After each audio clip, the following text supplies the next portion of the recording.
México, 1968. El país era gobernado por Gustavo Díaz Ordaz, del Partido Revolucionario Institucional, PRI. El milagro mexicano aún estaba en auge, economía en crecimiento, construcción de carreteras, fábricas y ciudades, pero con una alta desigualdad y pobreza rural. El 22 de julio de 1968 empieza una pelea entre alumnos de escuelas vocacionales del Instituto Politécnico Nacional y de una preparatoria incorporada a la Universidad Nacional Autónoma de México, ambas en la zona de la Ciudadela, en la Ciudad de México. En la época no eran aisladas estas peleas, pero lo que cambió este hecho fue la reacción policial.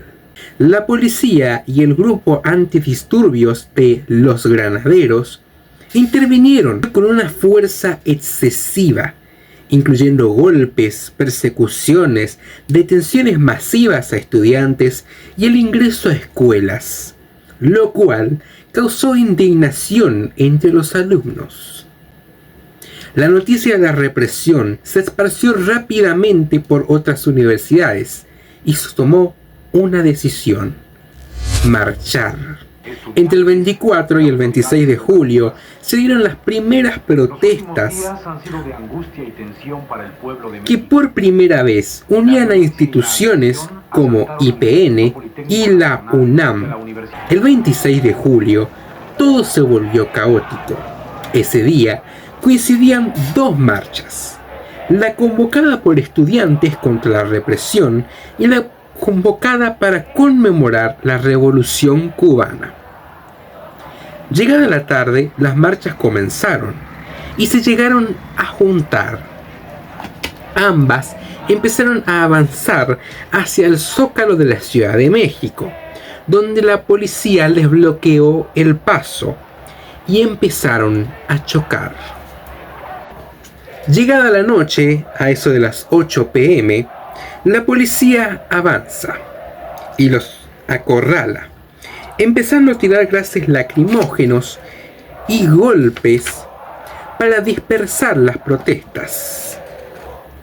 Al día siguiente, los estudiantes se deciden organizar mejor, con asambleas en todas las escuelas, decidiendo tomar las preparatorias 1, 2 y 3 de la UNAM, con lo cual el gobierno y algunos medios aliados comenzaron a asegurar que detrás de estas movidas habían agitadores políticos y grupos comunistas. El domingo 28 de julio, representantes de IPN, la UNAM, Chapingo y otras instituciones se reunieron en la Escuela Superior de Economía del IPN y presentaron demandas más concretas. A partir de ese momento, el conflicto ya no era solo por la represión policial, ahora también era por la libertad de estudiantes detenidos, indemnizaciones, desaparición del grupo de los granaderos y la libertad política. El lunes empieza con las escuelas tomadas, rodeadas por la policía, que a la fuerza empiezan a entrar y recuperar los edificios uno a uno. En algunas zonas, como San Ildefonso, la tensión pasó a represión. Allí, incluso, usaron una bazuca para tumbar la puerta, lo cual agrandó la indignación y enojo estudiantil y causó que más estudiantes se unan a las medidas. El propio rector de la UNAM se unió y ordenó izar la bandera mexicana a media asta en señal de protesta. Y tomó la decisión, además, de que ese día no habrían clases. Para agosto, los estudiantes seguían organizándose constantemente y las máximas autoridades de las universidades se sumaban completamente al reclamo, llegándose así a crear el Consejo Nacional de Huelgas y organizando marchas enormes al Zócalo cada vez más masivas. Esto preocupaba al gobierno del PRI y a Díaz Ordaz, no por las clases en las universidades que se encontraban paralizadas, sino por el evento central del año, los Juegos Olímpicos 1968, que se realizarían en México. Ante las protestas, el gobierno decide aumentar la represión contra toda manifestación, cosa que en las marchas del 27 de agosto y la acampada del 28 se notó. El 1 de septiembre, Gustavo Díaz Ordaz habló en su informe presidencial sobre la situación nacional y, sin mencionar directamente a los estudiantes, dejó algo claro. El gobierno estaba dispuesto a usar todos los recursos necesarios para restablecer el orden. Con la advertencia de Ordaz, los estudiantes deciden empezar a moverse en brigadas por mercados, fábricas, barrios y estaciones para repartir volantes y explicar la situación, generando así más simpatizantes. El 13 de septiembre, entre 230.000 y 300.000 personas y estudiantes realizaron una de las marchas del silencio más grandes de América Latina, sin gritar ni insultar, nada de nada, solo demostrar que no eran violentos ni agitadores como aseguraba el gobierno mexicano. El 18 de septiembre, el ejército irrumpe en la Universidad Nacional Autónoma de México, donde ingresan a Ciudad Universitaria y detienen estudiantes, ocupan edificios, retiran banderas y símbolos de protesta. Eso ya era una declaración de guerra. A los pocos días, el rector Javier Barrios Sierra presenta su renuncia, asegurando que la autonomía universitaria había sido vulnerada. Así también el ejército irrumpe en el Instituto Politécnico Nacional con un operativo mucho más masivo, con tanques, soldados, retenes y más. Los líderes estudiantiles huían y se escondían, mientras otros eran detenidos. En este panorama se convoca a una reunión en la Plaza de las Tres Culturas para informar sobre la situación del movimiento y discutir cómo seguir. Empezaba a caer la tarde del 2 de octubre de 1968 y estudiantes, profesores, obreros, vecinos y familias empiezan a llegar a la plaza. Para las 5 p.m., la plaza estaba repleta.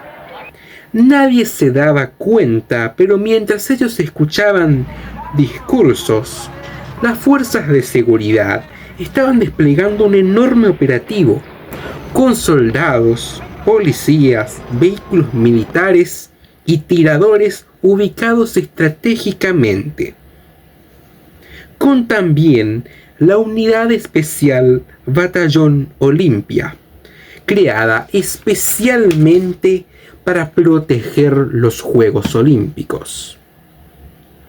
A las 6 p.m. empiezan a verse bengalas en el cielo. Nadie les presta atención, y cuando se dieron cuenta, ya era demasiado tarde. De golpe se empiezan a escuchar disparos, gritos y personas huyendo. El operativo había empezado.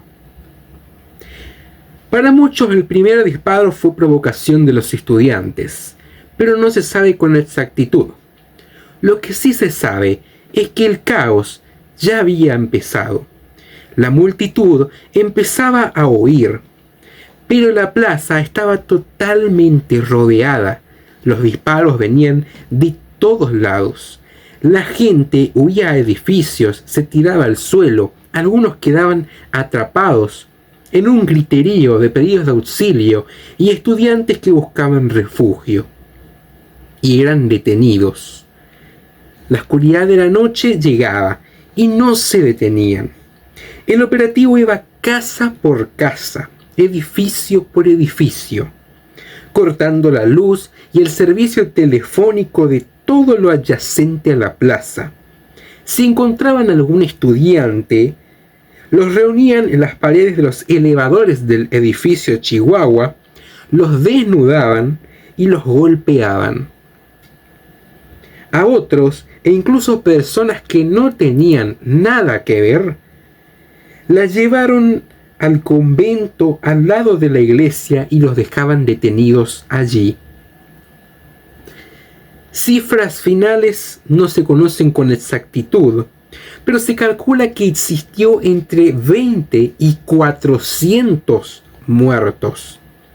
Algunos dicen más, otros dicen menos, pero el salvajismo no lo niega nadie. Según cuentan testigos, los cuerpos eran amontonados en ambulancias, camiones militares o hasta camiones de basura, sin saber si estaban vivos o no, y eran llevados a lugares desconocidos. Al día siguiente, México amaneció como si nada hubiera pasado. Las familias buscaban a desaparecidos, los hospitales eran vigilados y los detenidos eran interrogados, pero el mundo solo se fijaba en los Juegos Olímpicos. El hecho no afectó a Gustavo Díaz Ordaz. Terminó su mandato en 1970, limpio, con todo y que asumió la responsabilidad del hecho. Y con esto terminamos con el video del día de hoy sobre otro de los tantos hechos, de esos tantos estallidos de la década del 60. Si les gustó, denle like, suscríbanse, síganme en mis otras redes sociales y por supuesto nos vemos la próxima en esto que es La Historia de...